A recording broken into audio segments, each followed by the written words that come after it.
I want to talk to a specific person today. The one who's been carrying a quiet, low grade panic for the last year or two that they're somehow falling behind. It doesn't show up at any specific moment, it lives in the background of your day like a hump. You stopped consciously hearing about which is still making you tired. It shows up on Sunday nights. It shows up after you put down your phone. It shows up at 2 a.m. in airports and the gap between songs in the car. You can't name when it started. You just know it's been there for a while and it doesn't seem to be going away. If that's you, put your phone face down for the next 9 minutes and actually listen. Because I think you've been measuring your life with the wrong instrument, and I want to show you what I mean. Here's the first thing I want you to understand, and most people stop here, but I don't want you to. The feeling of being behind usually comes from comparing your inside to someone else's outside. You see their highlights, their announcements, their wins. You compare those to your internal day to day, which is messy and full of doubt and full of mundane work that doesn't make for a post. Of course, you feel behind. You're comparing the most polished version of their life to the rawest version of yours. That's not new. Every motivational poster in 2014 said some version of this, so I'm not going to dwell on it because I don't think it's the full picture. Here's what I think is closer to the truth and what I haven't seen anyone else say cleanly. When you feel behind, you're using a clock that was never yours. Let me explain. When you were a kid, the world handed you a timeline, specific things at specific ages. Drive at 16, graduate high school at 18, go to college, graduate at 22, get a job, move out, save money, get married around 27 to 30, buy a house, have kids at 30, make six figures by 35, be wealthy by 50, and retire at 65.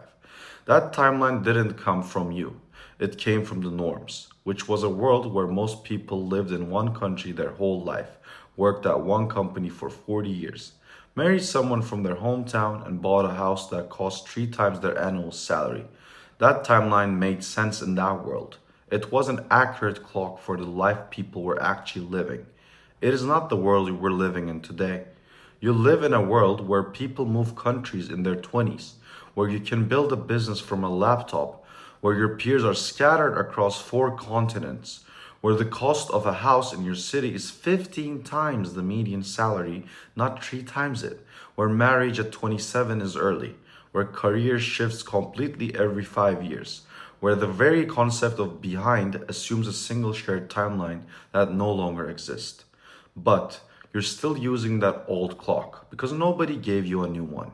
Because the people teaching you how to live, your parents, your teachers, the book you read in school, all grew up under the old clock and they still talk in its terms. So you absorbed it without realizing it. But it doesn't work today.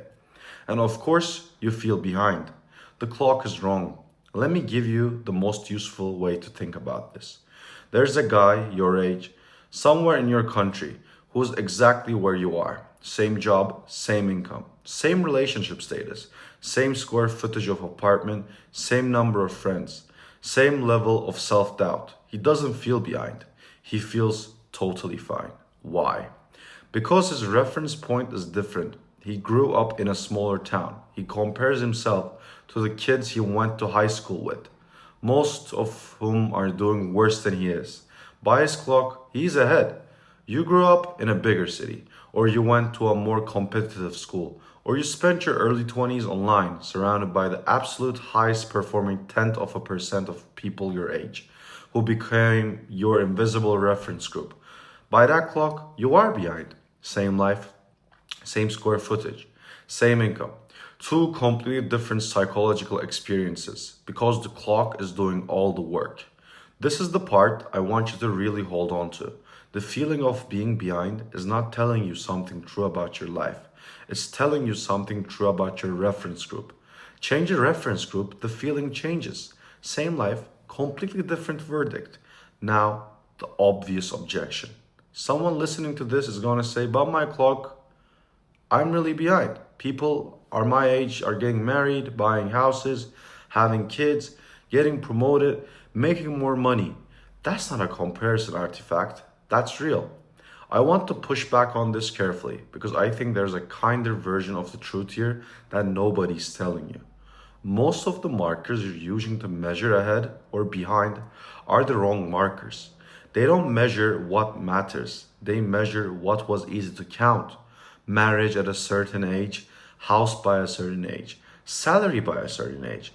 These are visible, photographable, postable, easy to put on a timeline. That's why they became the markers. But none of them actually correlate with the thing you want, which, if you sat down and were honest, is some version of a life that feels meaningful, with people you love, doing work you respect, in a body that works with enough financial stability to not be afraid. Some people get the visible markers and never get the underlying thing. They get married at 27 and are quietly miserable for the next 30 years. They buy the house and feel trapped by the mortgage. They hit the salary number and realize the job is destroying them. The markers are real. The life they were supposed to deliver is not. Other people get the underlying thing without ever hitting the visible markers in the expected order. They're 34 and renting and unmarried and don't have kids, and they're genuinely happy doing work they care about with friends they've known for 15 years in a body that feels good. The markers says behind, the life says ahead. So, when you feel behind, the first question to ask yourself is, behind on what? If you can't answer that with specificity, you're being haunted by an unspecified ghost, and ghosts you can't name keep visiting forever. Try this. Write down in one sentence exactly what you think you're behind on. Be specific, not behind in life, specific. I think I should be making more money by now, or I think I should be married by now. Something like this. Now, ask the second question. Whose voice is in your head when you say that sentence? Who taught you that you should be there by this age? Was it a real person? An image consensus? Something you absorbed from your parents, from Instagram, from a specific high school friend who became your invisible benchmark? You'll find almost every time that the source of the timeline is someone whose values you don't fully share.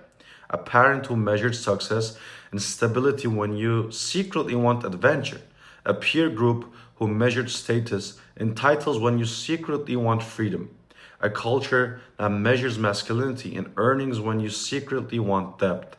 The clock is not just wrong. It was calibrated by someone whose life you wouldn't actually want. Now, I want to give you the move, the thing to do with this information. Step 1. Identify the clock you're using. Write down the timeline, the ages, the milestones, the expectations. Get specific. Step 2. Ask whose clock it is. Trace each milestone back to a source. Some come from your parents, some came from your comparisons to specific people. Some came from a culture you absorbed without choosing. Label each one. Step 3. For each milestone, ask whether you actually want the underlying thing or just the visible marker. Marriage at 27. Do you want marriage at 27 or do you want a deep partnership which might happen at 33 or never? House by 30. Do you want a house or do you want a sense of permanence which a house is one of many possible vehicles for? 6 figures by 30, or do you want 6 figures, or do you want a freedom from money fear, which is sometimes solved by needing less rather than earning more? Step 4, build your own clock. Write down 4 or 5 things that actually matter to you in your specific life, in your specific values, that you like to be true of you in the upcoming 5 years. That became your milestones, nobody else's. And then, this is the hard part. The part that nobody talks about. You have to actually use that clock. You have to throw away the old one, which means you might find that your parents don't celebrate the milestones now you're hitting, that your friends don't understand why you're not panicking about the ones you're missing, that your culture has no language for the version of success you're building. That's the cost of leaving the old clock.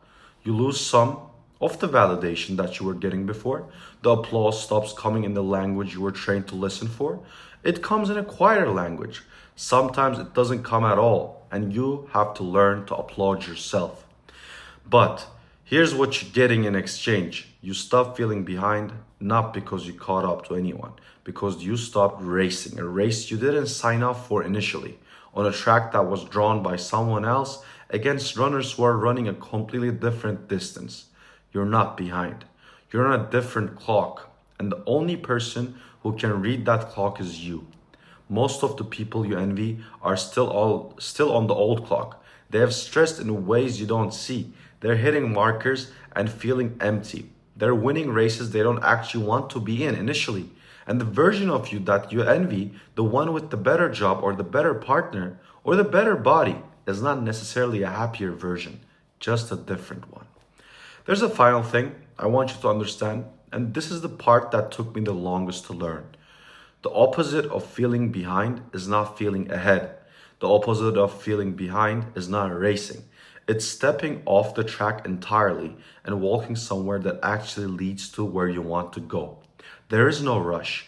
There is no race. There is a life, and lives are not won.